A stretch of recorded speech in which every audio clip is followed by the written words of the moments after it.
అందరికి నమస్తే. ఒక్క నిమిషం ఈ ఎండాకాలంలో కరెంటు పోతే ఆ ఎలక్ట్రిసిటీ డిపార్ట్మెంట్ వాళ్ళని అమ్మ నా బుద్ధులు తిట్టుకుంటాం. నేను కూడా తిట్టుకున్నాను నిజం చెప్పాలంటే.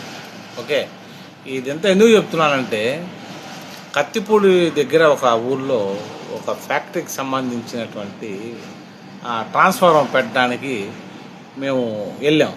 నా ఫ్రెండ్ కంపెనీకి సంబంధించి వెళ్ళిన తర్వాత అక్కడ గౌరవ ఏఈ గారిని కలిసాం. ఏఈ గారు చెప్పిన మాటలన్నీ షాక్ అయ్యాం. ఏంటంటే, సార్ మీరు నేరుగా సైట్కి వచ్చేయండి, నేను అక్కడ కలుస్తాను మీకు, నేను పలానా లొకేషన్లో అంటే ఆ లొకేషన్కి వెళ్ళాం సార్. ఏఈ గారు ఇంటికి పోయి 3 రోజులు అయిందంట. సార్ ఎందుకు సార్ అని అడిగా. సార్ ఏం చేయాలి సార్, ఈ ఎండలో ఒక్క ట్రాన్స్ఫార్మర్కి 100 ఏసీలు నడవాలంటే 150 నుంచి 200 ఏసీలు నడుస్తున్నాయి సార్. ఓవర్లోడ్లు దానివల్ల ట్రిప్ అయిపోతున్నాయి సార్. మేము భార్య బిడ్డను చూసి 3 రోజులు అయింది సార్.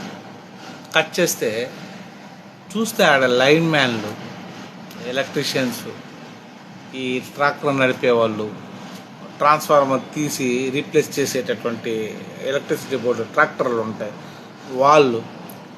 అయ్యా, ఒక ఎండలో మధ్యాహ్నం 12 నుంచి 4 వరకు బయటకు పోతే సస్తారా, మజ్జిగ తాగండి, కొబ్బరి నీళ్ళు తాగండి అనేసి అని మనకి అత్యవసర విపత్తు వాళ్ళు మెసేజ్లు చేస్తుంది, అందరికీ వస్తుంది.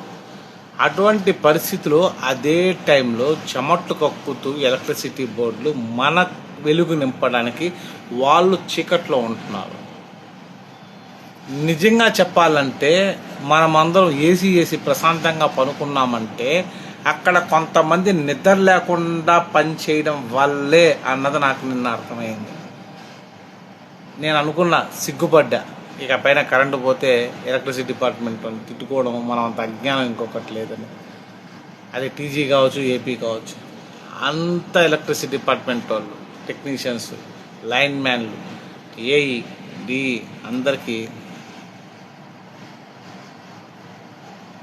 మీకు ఆ దేవుడు మంచిగా చూసుకోవాలి. That's all. Thank you. జై హింద్.